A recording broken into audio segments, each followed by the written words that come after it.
Hey, this is Dan Blewett. I just underwent my second Tommy John surgery this morning, and if you'd visited my website before, you could see that I chronicled my first one a little bit via writing. I wrote a lot of articles called the Tommy John Experience, and being forced to undergo this a second time, I wanted to make sure I had a lot more just down on paper and video for anyone in the future who's going to go through Tommy John surgery. Obviously, it's unfortunate to have to do it twice.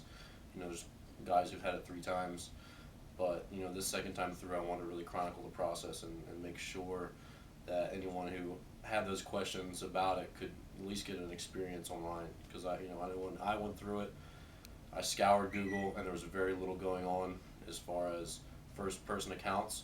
So now that I have to do this again, I had some regrets the first time.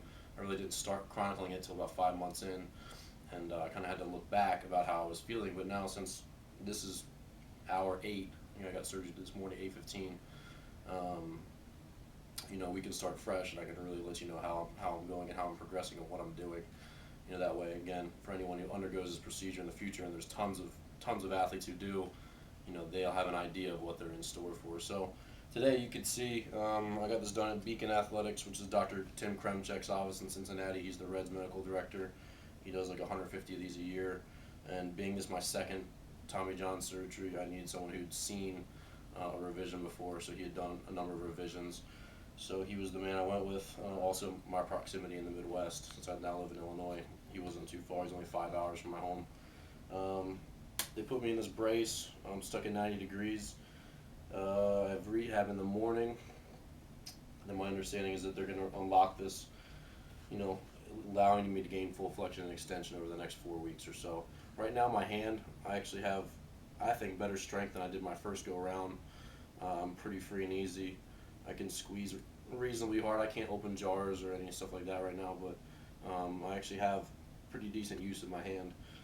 And my pain level is very low. I've been prescribed painkillers.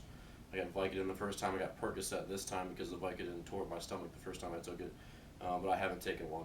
My pain's somewhere between a 0 and a 2 on a 1 to 10 scale. So really not very painful. That's me. I don't know if I have a high pain threshold. I think I do. Everyone's different, obviously, but for me, I'm pretty stress-free right now. So as far as this part of the recovery goes, my focus is on 2 things. One is eating really healthy. My cameraman, Garrett Bullock, is a super health freak, and I'm glad that he's here taking care of me on this little trip. He's on the disabled list, so he's been chauffeuring me around and looking over me in the hotel.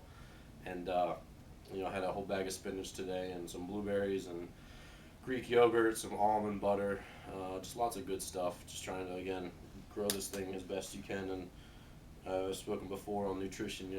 If you have a very terrible diet, as you see in third world countries, people suffer a lot for it. Their health decreases. And on the other edge of the spectrum, if you have an excellent diet full of greens and natural stuff, it's going to speed your healing. So really focused on that right now. And number 2 is my is meditation right now.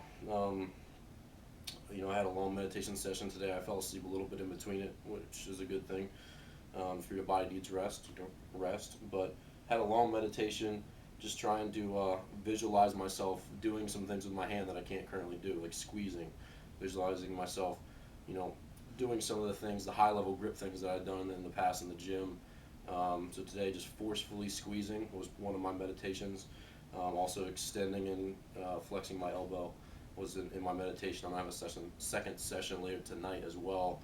Again, just trying to increase the mind-body connection between me and my elbow. It's going to help prevent atrophy, and it's going to help me activate those muscles, because there is a strong neurological connection with your muscles, whether you're actually exercising or not. There's lots of studies that have been shown to studies on imaginary exercise that show a high level of muscle activity, even though the muscle itself isn't actually being exercised.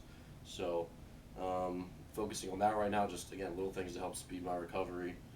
And overall, I'm feeling pretty good about it. I walked around today, went to the mall, got some food to eat. Anesthesia didn't have a negative effect on me. And like I said, I haven't taken the painkillers because I haven't needed them. So really, I'm feeling pretty good. Energy's good, and glad to have it done. So I guess that's really about it right now. That's my first installment of this. I'm going to try to do these videos every week or whenever there's a big pertinent.